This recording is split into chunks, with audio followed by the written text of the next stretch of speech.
Hi everyone. So sorry my hair looks absolutely ridiculous. I just got out of the shower a little while ago. I have work in about an hour and a half. So I thought that I would do a video before work because, well, I just am. So it is Friday, which means it is time for the fantastic video series that is the Friday 5. Friday 5 was created by Sarah Crawford. And this week's topic is wildcard. So, wildcard is always so fun, but always so difficult because there's no set topic, so you kind of have to think on top of thinking. Like, there's the regular Friday 5, and that can be a challenge in itself, which is always super fun. But then you get to pick your own topic on wildcard week, which is another reason why, if you're not doing this, you really should be doing this because thinking about music, how much more fun do you want to have? Is it possible to have any more than that? I don't know. But one day we'll find out. So, for this week's topic, I am choosing my 5 favorite albums.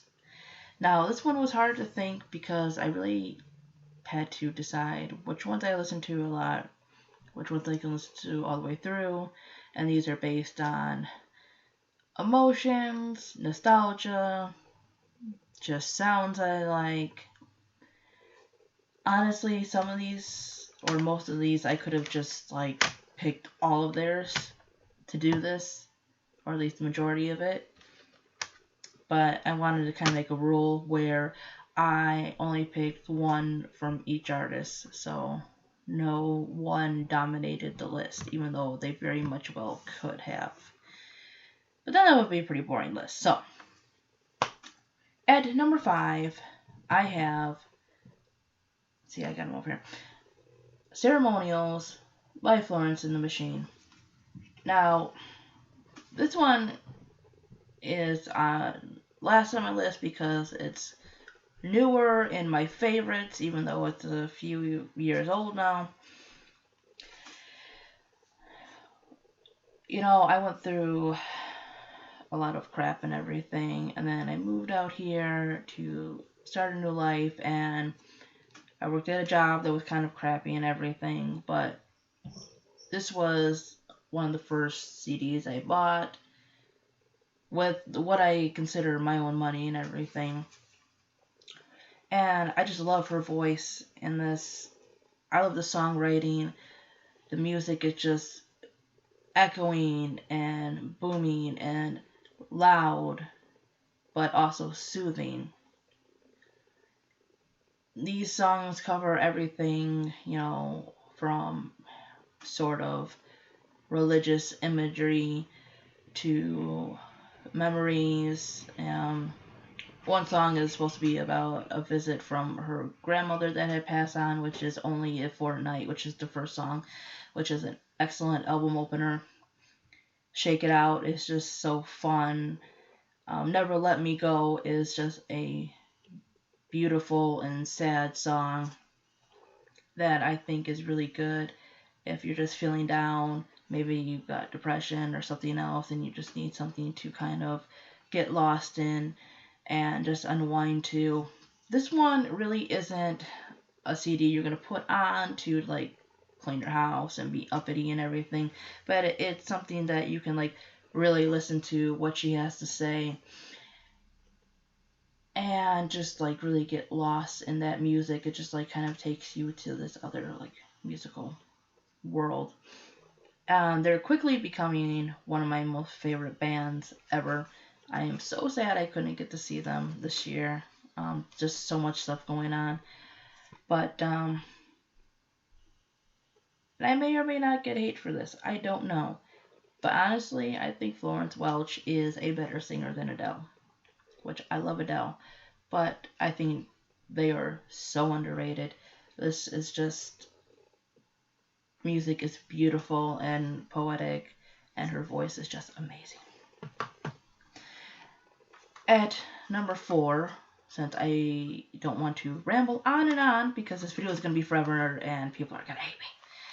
I don't have the proper case for this because I did it one time, but this is a thrift store copy. That is Speak for Yourself by Imogen Heap. Now, the funny thing is that I heard Frou Frou first on the Shrek 2 soundtrack. And, it's kind of odd because most people start in a band or a duo and then they become solo. Well, she was solo, then she did a CD as a duo, and that's where I first heard her. And then I heard this on like a Grammy CD. I heard Hide and Seek. The funny thing is that I didn't know the difference between Frou Frou and Imogen Heap, like which one was the band and which one was the solo singer, because I had never heard either name before. And when I got this first, like in 2006, I listened to this all the time without knowing how to properly pronounce her name. So this has a lot of electronica on it, but the way she does it, it's not like one of those people where they sound like robots singing in front of a beat that constantly goes on with stupid lyrics. No, she's very creative in how she uses those electronic bits and everything. And this is very whimsical and cute. It's like a mixture of cuteness, pop, serious, electronica, just fun songwriting, but also deep and meaningful songwriting. Hide and Seek does kind of have that robotic kind of feel to it. Maybe that's not the best way to describe it, but the way she does it gives it more emotion. It's very hard to explain, but you would have to listen to it. You have to listen to how she sings it. It's very... Honestly, she could really make a poem out of it. I think it would make like a great spoken word. But yeah, if you're looking for something a little bit more fun, but also meaningful, definitely this. At number 3 is a CD I've talked about a few times. I've done a review on this. This, for most people, or for many fans of this artist, is one of her best, if not her best. It is just so different. It's got like so many layers and just so much emotion. It's like everything from, relationships, imagination, religion, stuff like that, and just, it's like the thoughts of a person. Really, it is. It's just so hard to explain, but the music is fantastic. Much like Ceremonials, it's its own world of music. It's when I listen to this, I honestly think of art, like actual paintings and stuff like that. Like you can just have these visions in your head when you're listening to this. The opening is very soft, but I think I like that because it's very different. It just relaxes you, it draws you in. And then there's other songs that are just very deeply emotional and personal. And there are other ones that are like that too, but they are more angry. So this one, it just covers so many human emotions and everything. And of course, I am talking about Boys for Pele by Tori Amos. If you haven't listened to this, you should, because it is amazing. At number 2, I have one of the first rock CDs I ever got into, one of the first rock bands I really, really love, and that is Fallen by Evanescence. Yes, it's mainstream rock, but I love the hell out of this. I can listen to this straight through all the time, pretty much any time. It's rock, but it's not like so hard. Like you can't listen to it any time of the day. Honestly, if you had it low enough, you could listen to this at night and like fall asleep to this. Her voice is incredible. She made the top list of my 5 favorite female vocalists. I haven't heard too many people like her. And again, the songs are radio friendly, but they're also very personal to them and deep. They're based off of death. I know that's kind of like cliche goth things, but more personal stuff like the passing of her little sister and My Immortal, which, if you didn't know they were a rock band, for one version of the song, you really couldn't tell because it's very soft, but it's very relatable, that song, and just amazingly beautiful. And there's Everybody's Fool, which talks about conformity and selling out and trying to please others but losing yourself. And then there's Bring Me to Life, which is more of a sort of darker love song in my opinion. So it's not just like they're like stereotypical rock band goth or whatever. Their songs really do have meaning behind them, and they, like I said, it's not too hard, it's not too soft, it's just the right mix. Then at number 1, and you all knew this was coming, No Angel. No Angel from Dido.